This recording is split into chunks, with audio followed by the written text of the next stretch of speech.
Bonjour à tous.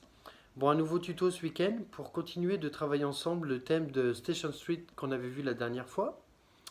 Alors, on avait vu ensemble comment couper les notes. Aujourd'hui, on va voir la seconde partie du thème.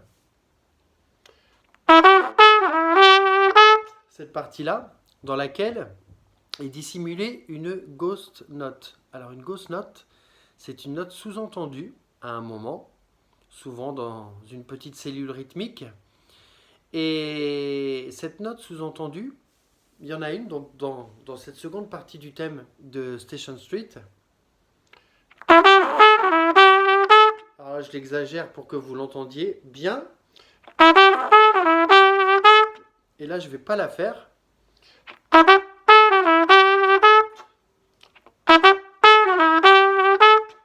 Donc en fait, si vous avez bien entendu, la ghost note se trouve sur la troisième double du premier groupe. Celle-ci exactement. Donc là, je l'ai sous-entendu un peu exagéré pour que vous l'entendiez. Et ça va être l'objet du tuto aujourd'hui. Donc en fait, une ghost note, c'est une note que nous, on va pas jouer, mais qu'on va deviner, qui va donner un petit côté groove dans le son, qui va donner un petit côté funky. Moi, j'en utilise aussi des fois dans les solos, c'est rigolo, les ghost notes. Ça permet d'apporter vraiment un petit groove en plus. Alors, comment on fait une ghost note? En fait, c'est la langue, encore une fois, on parle toujours de la langue, qui revient devant. La fois dernière, elle revenait devant couper le son.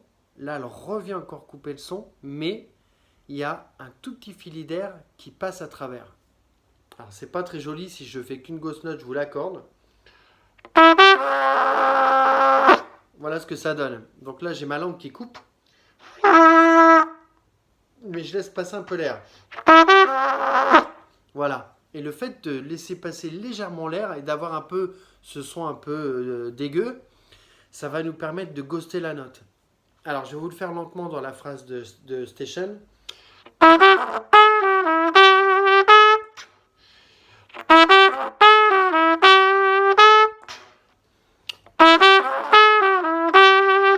Sans,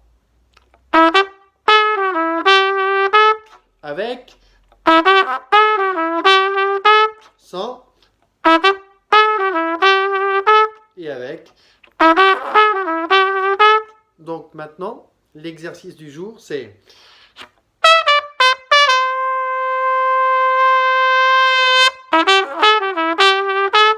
d'enchaîner tout le thème, de couper, de rebondir, de balancer le fa la si la fa la si et de ghoster la troisième double.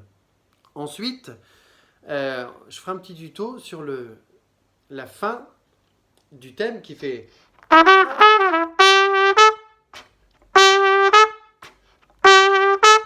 Je vous laisse réfléchir à ça et je ferai un petit tuto sur ce, euh, petit, euh, ce petit bout de phrase qui est un trait-point qu'on verra la fois prochaine. Allez, à bientôt!